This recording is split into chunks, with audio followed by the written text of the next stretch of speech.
Son 366 páginas de verborrea del ministro.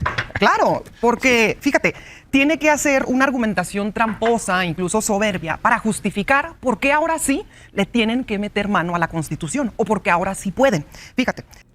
¿Qué tal, amigos? ¿Cómo están? Bienvenidos nuevamente a Vecino Informa. Soy Alex Avido, transmitiendo para ustedes hoy sabadito 2 de noviembre del 2024. Pues mis amigos, veremos a continuación una cátedra que les acomodó Julieta Ramírez a todos los de la oposición, incluido al chayotero Leo Zuckerman. Vamos a escuchar solamente parte de lo que dijo Damián Cepeda y cómo Julieta Ramírez le dice: sí, papacito, todo lo que tú quieras, pero si no te gusta lo que se está haciendo, las reformas que se están haciendo, sal a la calle, consigue gente, llégale al pueblo mexicano y modifiquen ustedes la Constitución. En pocas palabras, esta es una realidad, porque si Morena tiene una mayoría calificada dentro del Senado, a pesar de que Gibran Ramírez insiste en que no, que les robaron no sé cuántos diputados, cosa que es una mentira, el pobre Movimiento Ciudadano, pues sabemos que no llegó muy lejos, pero bueno, punto y aparte. Julieta Ramírez llevó todo el proyecto, este proyecto de González Alcántara, a quienes los opositores lo tachan como de salomónico. Para ellos es un proyecto de este ministro que busca acordar políticamente: no me chingues tanto, déjame mis privilegios y te dejo algunas de tus reformas. ¿Qué quiere González Alcántara? Promover una parcialidad de la reforma al Poder Judicial. O sea, me refiero a que sea parcialmente inconstitucional una parte y la otra mitad, pues está bien. Esto evidentemente no funciona, es pura verborrea, y Julieta Ramírez se los deja muy en claro. Presenta el proyecto, aquí están 366 hojas de pura verborrea, porque le conviene a este señor nada más proteger sus privilegios. Escuchen, mis amigos, el siguiente encontronazo en el foro de Leo Zuckerman. Aceptarlo. ¿Por qué? Julieta, ¿tú cómo viste este proyecto pues mira, del ministro? Me lo traje. Sí, me lo son traje. 366 páginas, ya está. lo leíste. Por lo Todavía que no he terminado, ¿eh? Sí, son sí, 366 páginas de verborrea del ministro. Claro, porque, fíjate, tiene que hacer una argumentación tramposa, incluso soberbia, para justificar por qué ahora sí le tienen que meter mano a la Constitución o por qué ahora sí pueden. Fíjate, reconoce aquí el ministro que nunca antes se le había podido meter mano a una reforma a la Constitución o a la Constitución misma. Sí. También dice que impugnar reformas a la Constitución tendría que ser, sí, en casos excepcionales. O sea, él mismo lo admite. Luego, fíjate, aquí luego se pone sabroso, porque dice que no hubo violaciones al proceso legislativo, sí, así como muchos alegaron que no hubo. Bien, pero invalida la renovación del Poder Judicial, porque para él hay que basarnos en las garantías de permanencia en el cargo y estabilidad salarial de las y los juzgadores, a lo cual estoy totalmente en desacuerdo y es una ilegalidad. ¿Por qué? Porque las y los juzgadores no son trabajadores y no son titulares de derechos humanos, porque ellos son los que ostentan el poder judicial. Ellos no pueden ser como tal sujetos, como poder de derechos humanos, sí como ciudadanos, más no como ostentantes o titulares del poder. Y también invalida las facultades del nuevo Tribunal de Disciplina Judicial. O sea, qué conveniente, algunas cosas, las que no le gustan, dijo, no, pues aquí me las recortan. Y además argumenta que sí se puede revisar a través de una acción de inconstitucionalidad, que porque algunos párrafos de esta reforma son de carácter electoral y que por lo tanto, como son de carácter electoral, una acción de inconstitucionalidad tiene que ver cuando una norma se opone a la Constitución. Entonces lo que hace el ministro es decir, es que hay pedacitos de la Constitución que también son una norma general. Entonces la baja y dice, por eso sí puedo entrar a calificar.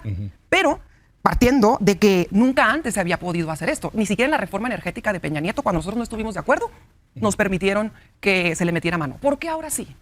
Porque viola sus intereses, simplemente. Muy interesante. A ver, yo me quiero ir al fondo, ¿no? Porque suelen quedarse como en temas genéricos y que el pasado y que no sé qué. A ver, al fondo del asunto. La pregunta que está en la mesa es, ¿el poder debe de tener límites, sí o no? Yo creo que sí.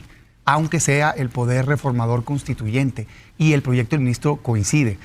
Yo arranco y empiezo diciendo que acepto totalmente que el criterio antes había sido histórico de que no se podía revisar eso. También debo decir que solo 3 asuntos habían llegado con trámite, ¿no? 5 se habían presentado y 3 se les había dado, digamos, entrada. O sea, tampoco es como que vaya el antecedente, ¿no? Y había habido votaciones divididas.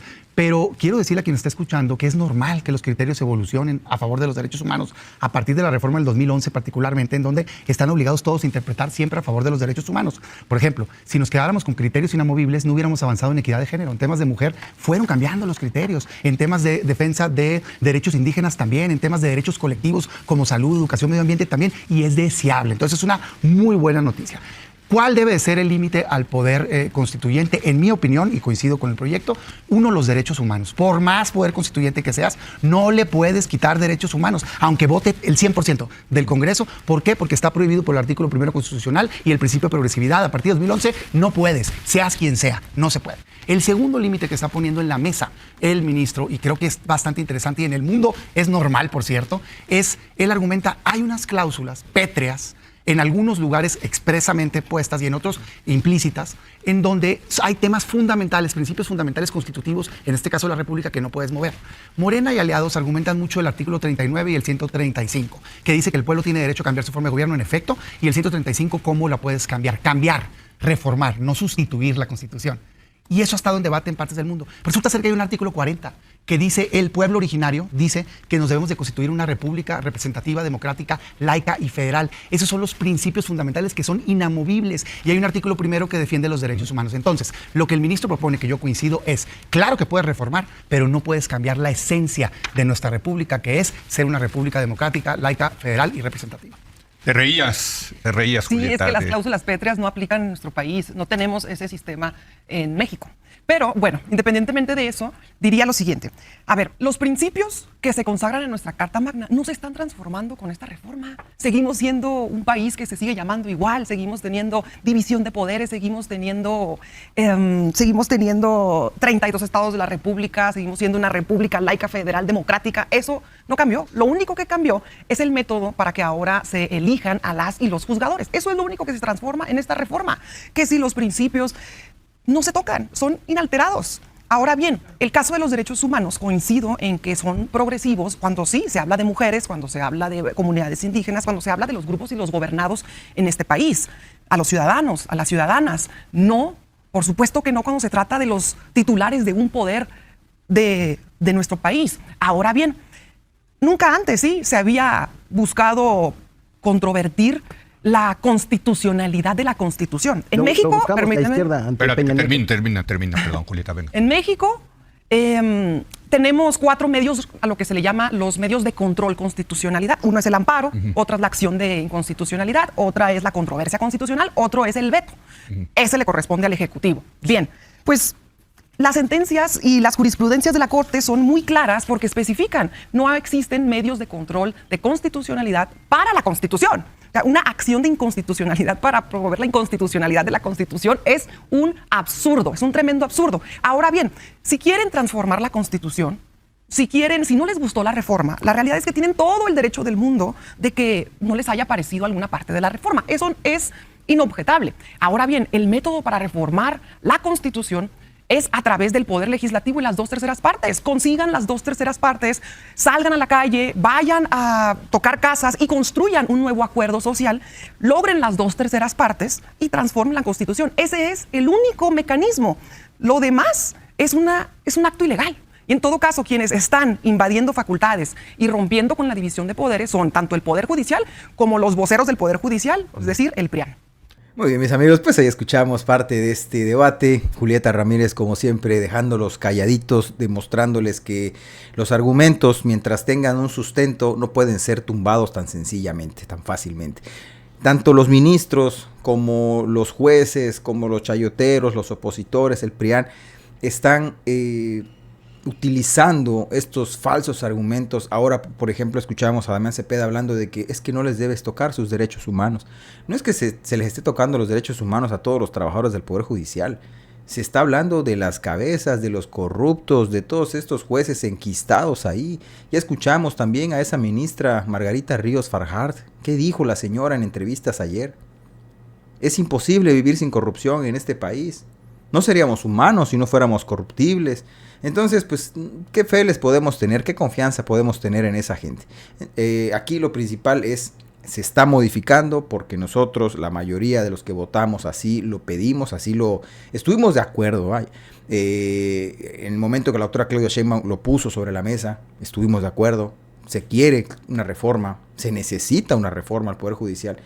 Entonces, todo esto que ya estamos observando, muchas de estas cosas ya caen en lo ridículo, en lo tedioso, y ya está en vigor la reforma, ya está en la Constitución, pero siguen insistiendo. Vamos a ver qué es lo que ocurre este próximo martes. Va a ser un martes bastante complicado. Seguramente será una sesión de muchísimas horas para estos jueces porque tienen que quedar completamente de acuerdo. Primero, si pueden ellos meter las manos para tratar de mover a la Constitución. Y segundo, si van a apoyar el proyecto de ese ministro González Alcántara Carranca. Ya veremos qué es lo que pasa, les estaré trayendo las novedades. Cuídense muchísimo, vecinos, espero hayan llegado al final del video. Como siempre, yo les deseo a todos un excelente fin de semana. Pásenla bien y nos vemos pronto en un siguiente video.